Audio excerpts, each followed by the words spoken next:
línea no existen fuerzas de atracción ni repulsión entre ellas mismas. Estos postulados de la energía cinética molecular me sirven para entender justamente el proceso de lo que sucede en un sistema sólido, líquido, gaseoso. Cómo están las moléculas, si hay dilatación, aquí si hay dilatación, cómo actúa el calor latente, cómo va a cambiar de fase, todo ello, ¿no? A lo que hemos estudiado y hemos referido. Parte del trabajo que hicieron, obviamente, fundamentar lo que estudiamos. A eso le dedicamos toda una semana. Luego, no hicimos cálculos sobre esto, hablábamos del calor como la energía que se puede transferir entre sistemas o cuerpos que estén a diferente temperatura. Se miden calorías. Hablamos de qué manera se puede propagar o transferir o transmitir el calor. Ya hablamos de tres formas. La conducción en sólidos exclusivamente debido a la vibración molecular entre ellos, y la ecuación de Fourier nos determina qué tan rápido puede transferirse el calor en un cuerpo sólido. La convección, un proceso en el que la masa fluida, en este caso líquido o gas, se mueve con una rapidez tal que permite la transmisión del calor. Aquí tengo la ecuación de Stefan Boltzmann. Y la radiación como una forma de transmisión o emisión de calor por medio de ondas electromagnéticas. ¿De qué manera se puede transferir? Esta también es la ecuación de Boltzmann. No la he escrito, pero también es la ecuación de Stefan Boltzmann, pero para la radiación. Eso habíamos utilizado, eso habíamos aplicado para el cálculo. Tomando en cuenta lo que siempre les digo, hay que fijarse mucho en las constantes que me van a decir cuáles son las unidades en que debo trabajar. En este caso, esta constante en calorías por segundo centímetro grado Celsius. Tengo metros, tengo milímetros, tengo grados Celsius. Bueno, entonces, como me pide la transmisión de calor a través de la ventana de vidrio, estamos suponiendo que es por conducción. Ya sabemos la ecuación de Fourier por conducción. Necesito saber la constante, el área de acción, que puedo calcularla, en este caso del vidrio, la ventana, y la temperatura. No es nada del otro mundo, porque tengo la constante, como está en centímetros, he transformado a centímetros, y he calculado el área y el grosor, que está en milímetros, en centímetros también. Mucho ojo las unidades. Y en cambio la temperatura. Muy bien, al calcular, que esto es el proceso matemático, la parte física es en el análisis, y habíamos calculado qué tan rápido se transmite el calor a través del vidrio. Ojo que el vidrio es prácticamente un mal conductor del calor, sin embargo, igual transfiere calor de un punto a otro. Así que ya sabes que en tu casa, por medio del vidrio, también se transmite calor cuando estás, en este caso, de afuera hacia adentro o de adentro hacia afuera, según donde haya más temperatura. Habíamos resuelto este problema por radiación, igual la ecuación de Boltzmann, que me determina qué tan rápido se transmite el calor, dependiendo de la constante de Boltzmann, de la emisividad, del área de acción y de la temperatura elevada a la cuarta potencia. Lo mismo, siempre tengo que tomar en cuenta la constante para saber las unidades en que debo trabajar. Tengo 2 centímetros, se supone que es una bombilla esférica, por lo tanto calculamos el área de la esfera en metros, por supuesto, y hemos calculado. Esto está a 2 centímetros de metro. Asimismo, como la temperatura está en grados Celsius, aquí me dice que debe ser en Kelvin, hemos transformado a grados Kelvin, y lo demás es solamente reemplazar la constante, la emisividad, el área calculada y la temperatura a la cuarta potencia, lo que nos dio un valor de 228 watts, es decir, joule por segundo, igual se puede calcular en calor, joule por segundo. Esto ha sido hasta ahí la parte de lo que hemos visto en 2 semanas. En 2 semanas, porque analizamos primeramente todos los principios termodinámicos y luego analizamos justo la forma de transferir el calor. 2 semanas hasta ahí trabajadas. Preguntas hasta aquí.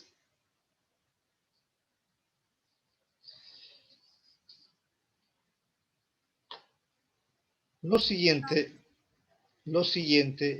era trabajar, determinar, obviamente, eso es parte de la tarea.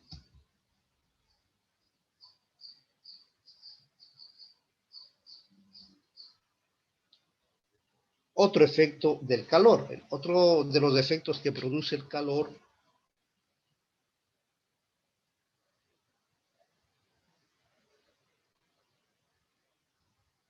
¿Qué pasó?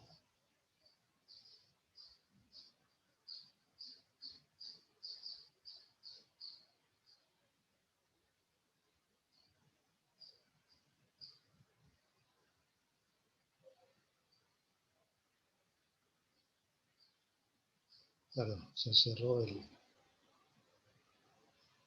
No sé qué pasó.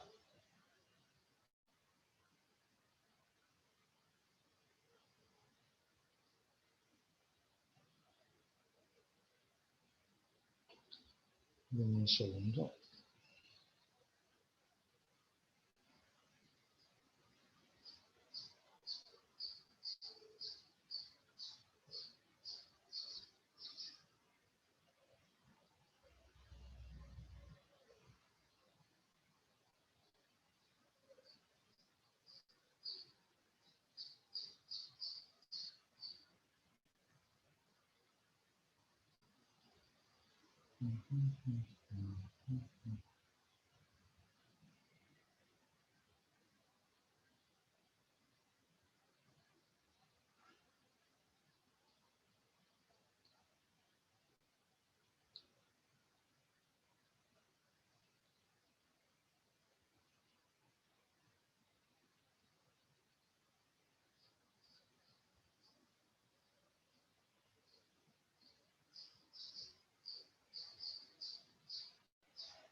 Bien, entonces, hablar de la dilatación térmica, cuando decíamos que otro efecto del calor. Se aumenta la temperatura debido al calor y al aumentar la temperatura aumenta las magnitudes de los cuerpos. En el caso de los sólidos, puedo tener una dilatación lineal, puedo tener una dilatación superficial o puedo tener una dilatación volumétrica, dependiendo de qué aumenta. Aumenta la longitud, aumenta el área, aumenta el volumen. ¿De qué depende ese aumento? Ese aumento, esa variación, va a depender del estado inicial, es decir, cuál es el valor y cuánto cambia la temperatura. Si el cambio de la temperatura, mayor va a ser la dilatación y obviamente del material.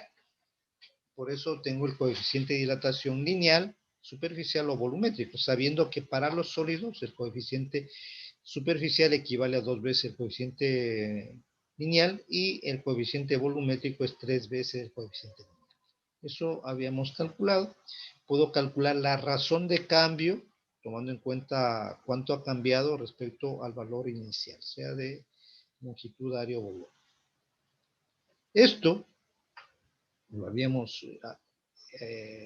calculado con un ejemplo, en este caso una varilla, se le aumenta de 30 a 530 grados Celsius y lo que se pedía saber es cuánto es el porcentaje de dilatación. Si quiero calcular el porcentaje de dilatación, tengo que calcular cuánto se dilata.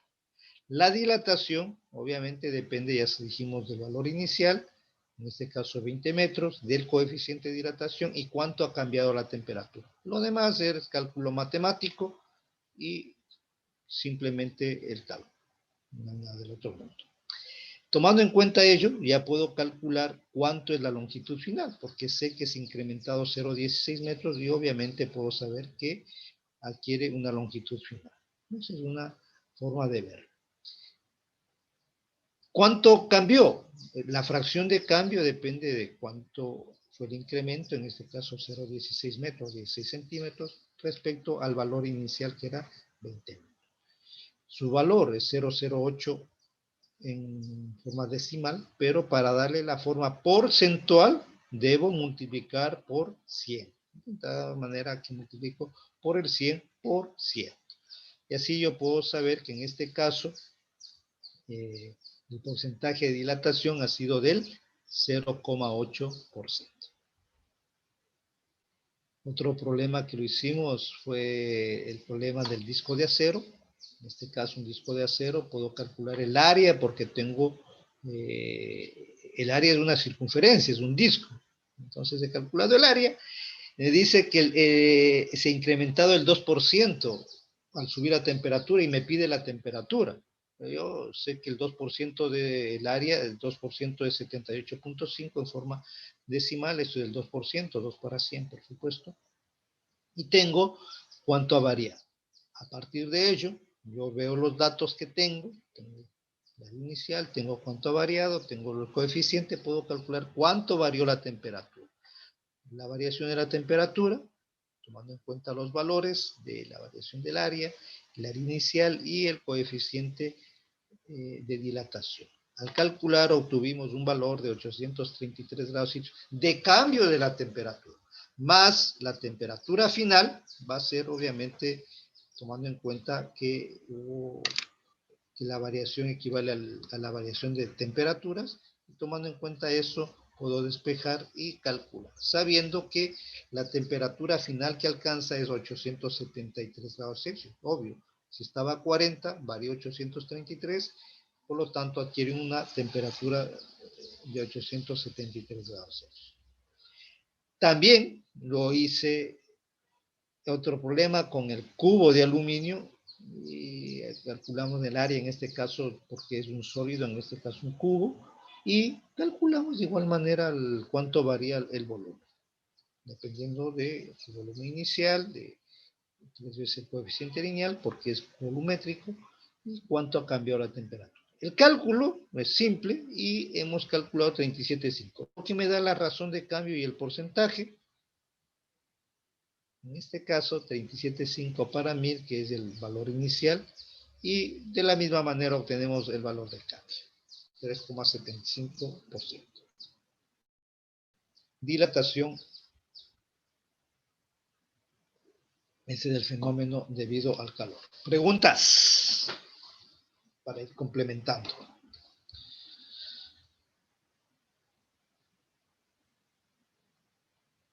Y otro de los temas referidos fue, obviamente, el definir qué es el calor específico como la cantidad de calor que se necesita para aumentar la unidad de masa a 1 grado Celsius. Por lo tanto, ¿cuánto calor se necesita suministrarle a un cuerpo para aumentar la temperatura? Depende de esto, de la masa, del calor específico y de la temperatura, por supuesto. Y habíamos definido que el calor latente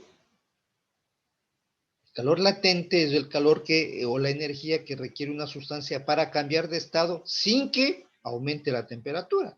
Para ello, se debe tomar en cuenta la tabla del calor de fusión, el punto de fusión y el punto de ebullición. Si un objeto o una materia está por debajo del punto de fusión, está en sólido. Si está sobre el punto de fusión, pero debajo del punto de ebullición, está en líquido. Y si está sobre el punto de ebullición, está en gas. Esa es la idea. ¿Y cuánto calor necesita? Ese es el calor latente. ¿Qué es lo que hemos aplicado en estos problemas? En el caso de un hielo que está a menos 10, necesitamos calor para subirle la temperatura hasta el punto de fusión, que es 0. Al hielo le subimos la temperatura de menos 10 a 0. Una vez que está ahí, es hielo a 0 y se lo funde. ¿Cuánto calor necesita para fundirse? 80 calorías por gramo. Una vez que se ha fundido es agua, pero es agua a 0 grados, por lo tanto debo darle calor para elevar la temperatura a 100 grados.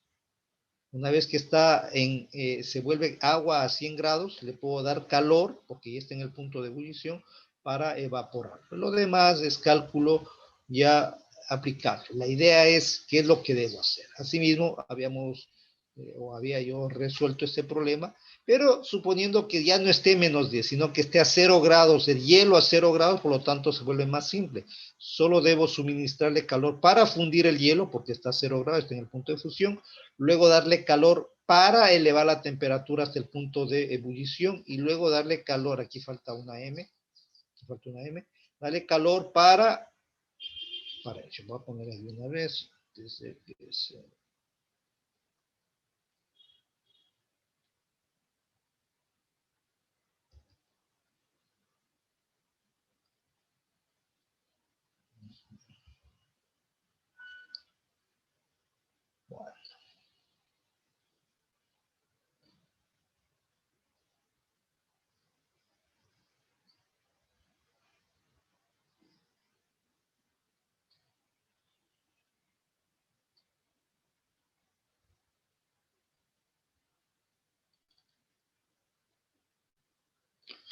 Así también se refirió a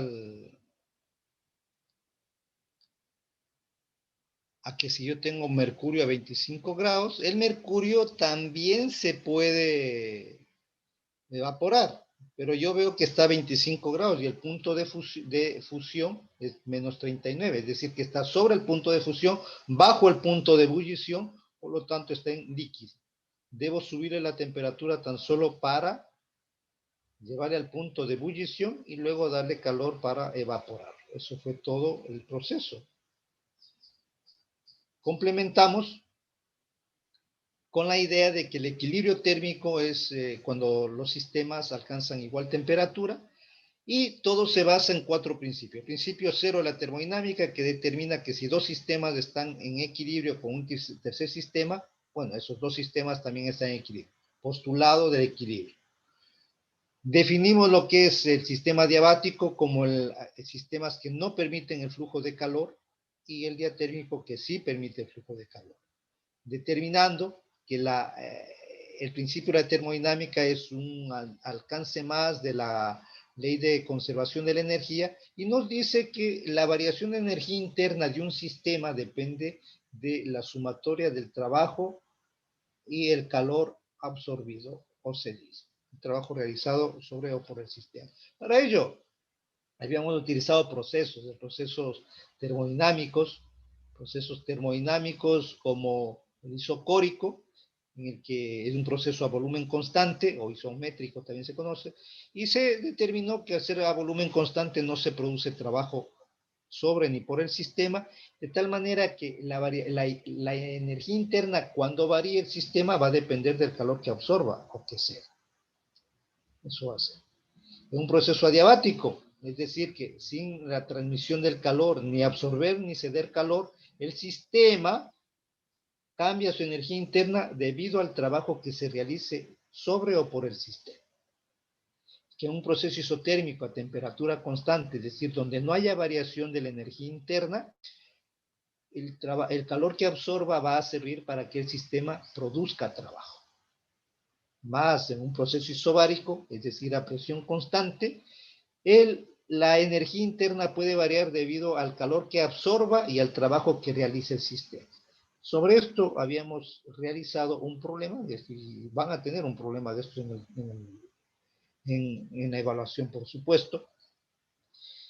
Y en este caso era un recipiente que tiene 50 gramos de aire a presión de una atmósfera, y al elevar la temperatura de 20 a 70 grados aumenta 7.5 litros su temperatura. Eso nos determina que, como es un proceso isobárico, es decir, a presión constante, puedo calcular el trabajo que realiza debido a la presión constante y cuánto cambia la temperatura, el volumen, cuánto ha cambiado el volumen. Esto matemáticamente calculado nos había determinado este valor. Más el calor que absorbe depende, obviamente, como siempre, de un calor sensible de la masa, el calor específico en este caso del aire, y cuánto ha cambiado la temperatura. Lo que nos llevó a tener un valor como este. Conclusión, lo que decíamos, como es un proceso isobárico, la variación interna va a depender justamente de ello, de cuánto absorbió y cuánto trabajo realizó el sistema. Es de expansión, por lo tanto es negativo. Si fuese compresión sería positivo. Bien, y puedo notar que ha variado la energía interna incrementando, porque es positivo, se ha incrementado la energía y tiene lógica que se haya incrementado porque aumentó la temperatura. Para al final determinar que la segunda ley de la termodinámica nos determine la direccionalidad de la transmisión del calor. Es decir, la única forma de transmitir calor es de un cuerpo caliente a un cuerpo frío, de mayor temperatura a menor temperatura. Y el enunciado de Clausius justamente nos limita y dice, es imposible que se pueda transferir calor de un cuerpo de menor temperatura a otro de mayor temperatura. Si se quisiera hacer de esa manera, hay que hacer un trabajo externo por medio de una máquina térmica. Para que al final complementamos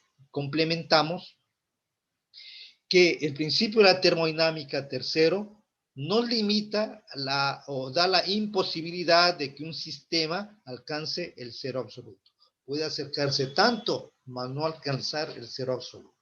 Eso es lo que en la actualidad ya en ciencia se alcanza inclusive décimas del grado absoluto, pero nunca se podrá alcanzar el cero absoluto. Ese ha sido el trabajo que hemos realizado durante estas 5 semanas y el trabajo que han realizado ustedes también. He realizado y han realizado ustedes. Activen cámaras. Como ven, este ha sido el recorrido. Se podría emplear mucho más, pero al menos he querido que tengan claro algunos fundamentos que serán necesarios. ¿Alguna pregunta?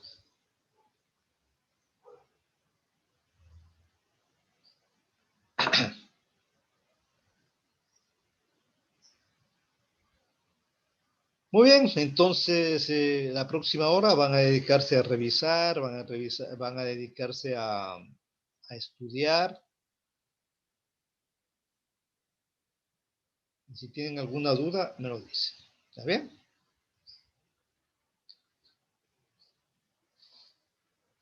Y el día, viernes 28, si está bien la fecha, déjenme ver si está bien la fecha.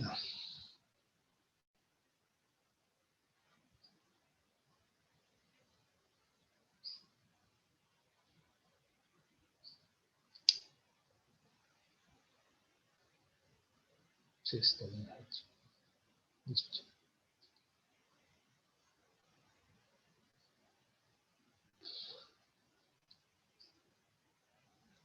Bien, ¿alguna pregunta? Bueno, pueden relajarse un rato, vuelvan a estudiar, vuelvan a revisar, planteen problemas, planteense dudas, revisen las tareas y nos estamos entonces con ustedes viendo el día miércoles de la próxima semana. Chao, nos vemos. Hasta luego, Licen, cuídese. Chao, un Gracias. gusto. Gracias también. Gracias. Profe, una pregunta. Profe. Sí, dime, perdón. De Sí, pronto dime. sí tengo registrada la asistencia. Sí, atrasado, pero sí. Listo, Profe, yo también que a toa tengo registrada la asistencia, disculpe. Sí está atrasado, sí está toda también. Profe Rivera. Rivera también, creo. Déjame ver. ¿No me puede tomar asistencia, por favor? Huanca. Hasta luego, profe. Huanca, la banda, hasta luego. La banda. Mamaliacta. Mancheno, John. Ortiz. Rivera. Presente. Segura. Silva. No me acuerdo si Silva entró. Valdivieso. Yandún. presente, profe. Presente, Licen. Ya. Listo. Gracias. Cuídense. Entonces no se olviden de revisar, estudiar y realizar su tarea, ¿ya? Y entren a la prueba a tiempo. Nos vemos. Chao. Cuídense, jóvenes. Chao, chao. Hasta luego, Licen. Hasta luego. Chao, profe, cuídense. Chao, Silene.